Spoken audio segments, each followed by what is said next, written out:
আমের মুরব্বীরা কইতাছে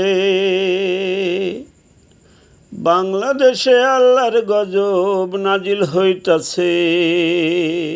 আরে বঙ্গবন্ধু জেল জুলুম ভোগ কইরা দেশটা স্বাধীন কইরাছে। তাহার আদর্শের সাথে দলের বেশিরভাগ নেতা বেঈমানি কইরাছে। বাংলাদেশে আল্লাহর গজব নাজিল হইতাছে। আরে বঙ্গবন্ধু জেল জুলুম ভোগ কইরা দেশটা স্বাধীন কইরাছে। জুলাই চক্রান্ত তারে অপমান কইরাছে। তার ধানমন্ডির বাড়ি ভাঙাছে।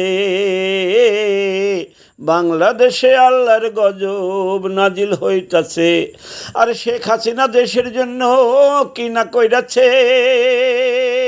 জুলাই চক্রান্ত কইরা তারে ভারত রাখিয়া আইছে।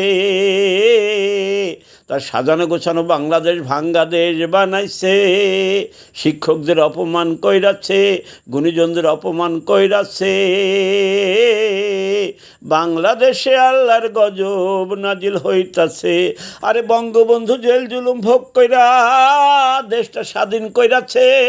শেখ হাসিনা দেশের উন্নয়ন কইরাছে। দলের বেশিরভাগ নেতা বঙ্গবন্ধুর আদর্শের সাথে বেঈমানি কইরাছে।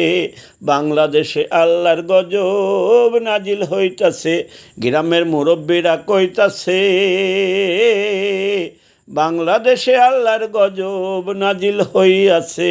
আর শেখ হাসিনা দেশের জন্য কি না কইরাছে।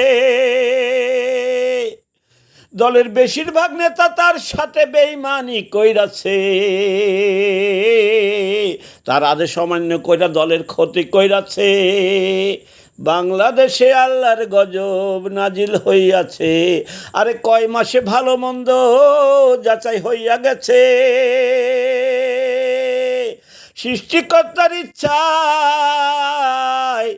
তাহার ফয়সালা আসার অপেক্ষায় আছে।